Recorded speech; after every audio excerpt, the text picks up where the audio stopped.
بسم اللہ الرحمن الرحیم۔ عائشہ اسلامک ہسٹری کی پیاری بہنوں اور بھائیوں، السلام علیکم۔ آج کی اس ویڈیو میں آپ کے ساتھ شوال کے آخری جمعہ کے دن کا ایک ایسا عمل، ایک ایسا وظیفہ شیئر کروں گی کہ جس کے پڑھتے ہی غربت اور تنگ دستی کا خاتمہ ہوگا، دولت خود چل کر آئے گی۔ آپ یہ جمعہ کے دن یہ ایک مختصر آسان عمل ضرور کریں اور اللہ سے دعا مانگیں۔ انشاءاللہ اس عمل کی برکت سے اللہ کی ذات آپ کی تمام تنگ دستیوں کو ختم فرما دے گا۔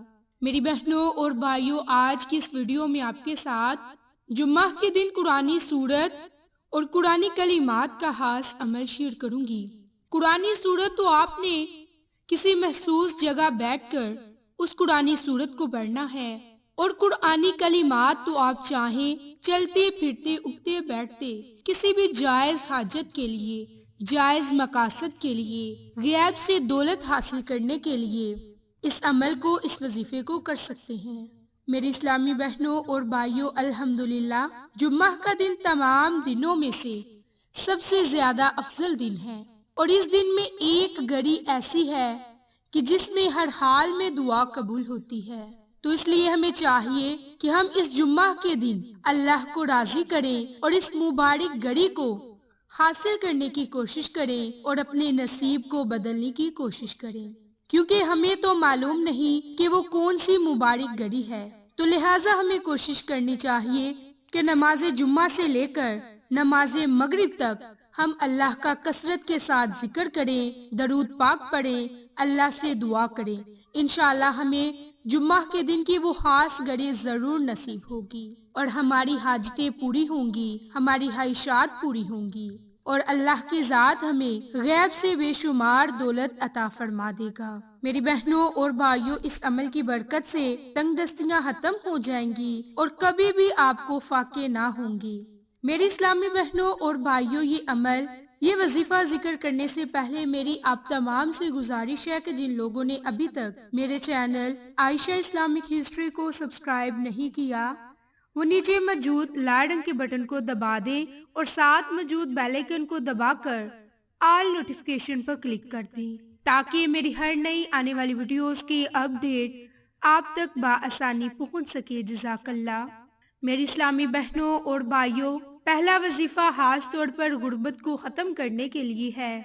حضرت عائشہ صدیقہ فرماتی ہیں کہ حضور نبی کریم صلی اللہ علیہ وآلہ وسلم گھر پر تشریف لائے اور ایک روٹی کے ٹکڑے کو پڑا ہوا دیکھا، تو ہمارے پیارے نبی صلی اللہ علیہ وآلہ وسلم نے وہ ٹکڑا اٹھایا اور اس کو صاف کیا اور اسے کھا لیا، اور فرمایا کہ عائشہ، اچھی چیز کا احترام کرو۔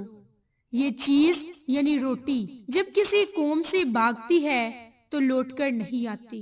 تو میری بہنوں، ہمیں اللہ سے دعا کرنی چاہیے کہ اللہ کی ذات ہمیں کبھی بھی کسی کا محتاج نہ کرے۔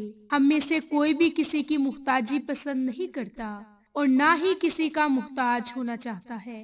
ویسے تو ہم سب اللہ تعالیٰ کے محتاج ہیں کہ جس نے ہمیں بے شمار نعمتیں عطا کی۔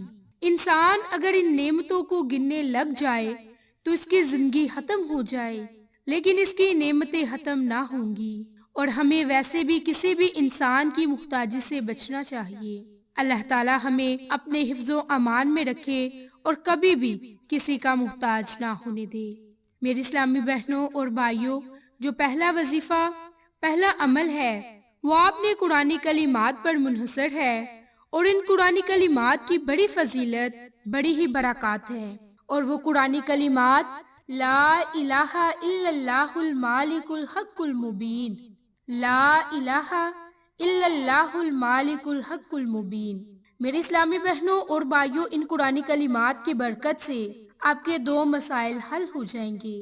آپ نے چلتے پھرتے ان قرآنی کلمات کو نماز جمعہ سے لے کر اذان مغرب سے پہلے پہلے ان قرآنی کلمات کو کم از کم 100 مرتبہ پڑھنا ہے، اور ان قرآنی کلمات کو پڑھنے سے آپ کی تنگ دستیاں ختم ہوں گی اور آپ کو غربت سے نجات ملے گی، آپ کے رزق میں وسعت ہوگی۔ میری بہنوں اور بھائیوں، جب آپ یہ تسبیح پڑھنے کے لیے بیٹھیں تو اول میں آخر میں درود شریف کو پڑھیں۔ میری بہنوں، اگر آپ اسے 100 مرتبہ یعنی کہ ایک تسبیح پڑھیں گے اور اللہ سے دعا مانگیں گے تو انشاءاللہ اللہ کی ذات آپ کو 24 گھنٹوں کے اندر آپ کے تمام مسائل کو ختم کر دے گا۔ آپ اللہ سے جس جائز مقصد کے لیے دعا مانگو گے وہ دعا ضرور قبول ہوگی۔ آپ کے حالات بہتر ہوں گے، آپ کی پریشانیاں ختم ہوں گی۔ میری بہنوں، اللہ نے قرآن میں فرمایا اور ہم ان کو ایسی جگہ سے رزق عطا فرمائیں گے کہ ان کے وہم و گمان میں بھی نہ ہوگا۔ تو اللہ پر کامل یقین رکھتے ہوئے اس ایک تسبیح کو پڑھے اور اللہ سے دعا مانگے، انشاءاللہ اللہ کی ذات ہماری تنگ دستی کو ختم فرما دے گا۔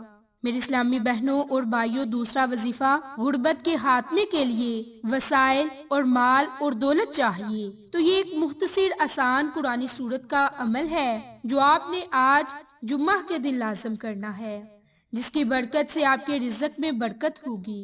اور صرف ایک تسبیح پڑھنا کوئی بڑا وظیفہ نہیں، کوئی لمبا وظائف نہیں، بلکہ یہ تو تمام وظائف کا خاص وظیفہ ہے، تمام وظائف کا بادشاہ ہے۔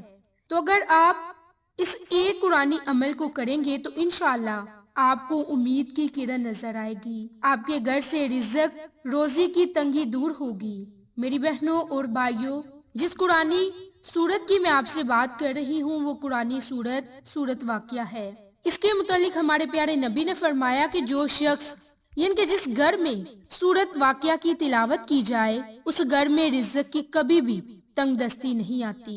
تو میری بہنوں، آپ نے نماز جمعہ سے لے کر اذان مغرب سے پہلے سورت واقعہ کی تلاوت کرنی ہے۔ اب سورت واقعہ کی تلاوت آپ نے کس طرح سے کرنی ہے کہ سب سے پہلے آپ نے 3 مرتبہ درود ابراہیم پڑھنے کے بعد آپ نے 7 مرتبہ سورت واقعہ کو پڑھنا ہے۔ اول میں آخر میں آپ نے درود پاک کو ضرور پڑھنا ہے، کیونکہ جس بھی وظیفے کے اول میں آخر میں درود پاک پڑھا جائے اس وظیفے کا بہت ہی اثر ہوتا ہے۔ میری بہنوں اور بھائیوں، اس سورت کی اور بھی بہت زیادہ فضیلتیں برکات ہیں۔ اگر ہم کامل یقین کے ساتھ اس سورت مبارک کو پڑھ کر اللہ سے دعا مانگے تو اللہ کی ذات ہماری تنگ دستیوں کو ختم فرما دے گا۔ میری بہنوں اور بھائیوں، یہ وظیفہ حضرت علی سے بھی منقول ہے کہ آپ نے فرمایا کہ جو شخص 100 مرتبہ سورت واقعہ کو روزانہ پڑھے گا تو اللہ کے حکم سے فقر و فاقہ سے اسے امان ہوگا، حشیت قبر سے اسے نجات ملے گی، یعنی اسے دین اور دنیا میں فائدہ ہوگا۔ اب دیکھیں، دونوں چیزیں دنیا کے اندر سب سے بڑا مسئلہ ہے فقر و فاقہ، اور مرنے کے بعد قبر کا مسئلہ، کیونکہ قبر پہلی منزل ہے۔ اگر کوئی شخص اس میں کامیاب ہو گیا وہ ساری اپنی آگے کی زندگی میں بھی کامیاب ہو گیا۔ اگر کوئی یہاں پکڑا گیا تو اللہ تعالیٰ ہی اسے معاف کر سکتا ہے۔ میری بہنوں اور بھائیوں، آپ نے شوال کے آخری جمعہ کے دن نماز جمعہ سے لے کر اذان مغرب سے پہلے ایک تسبیح لا الہ الا اللہ المالک الحق المبین اور 7 مرتبہ سورت واقعہ کو پڑھنا ہے۔ آپ چاہیں تو یہ دونوں اعمال اکٹھے کر لیں، یعنی پہلے 3 مرتبہ درود پاک یا 5 یا 7 مرتبہ پڑھ لیں اور اس کے بعد ایک تسبیح لا الہ الا اللہ المالک الحق المبین۔ اس کے بعد جب ایک تسبیح مکمل ہو جائے تو 7 مرتبہ سورت واقعہ کو پڑھیں۔ آخر میں بھی اسی ترتیب سے درود پاک پڑھیں اور اللہ سے تنگ دستی سے نجات پانے کے لیے دعا مانگے، فقر و فاقہ سے نجات کے لیے دعا مانگے، رزق میں برکت کے لیے دعا مانگے، مال میں اضافے کے لیے دعا مانگے۔ انشاءاللہ اللہ کی ذات آپ کی تمام تر حاجتوں کو پورا فرما دے گا اور آپ کو بہت جلد امیر کر دے گا۔ تو میری بہنوں، یہ شوال کا آخری جمعہ ہے، آخری جمعہ سے فائدہ اٹھا لیں، انشاءاللہ اس سے آپ کی تقدیر بدل جائے گی، آپ کا نصیب چمک اٹھے گا۔ تو آپ کو آج کی یہ ویڈیو پسند آئے تو اسے لائک، شیئر اور سبسکرائب کریں اور صدقہ کی نیت سے دوسروں کے ساتھ شیئر کریں تاکہ وہ لوگ بھی اس عمل سے فائدہ اٹھا سکیں۔ جزاک اللہ۔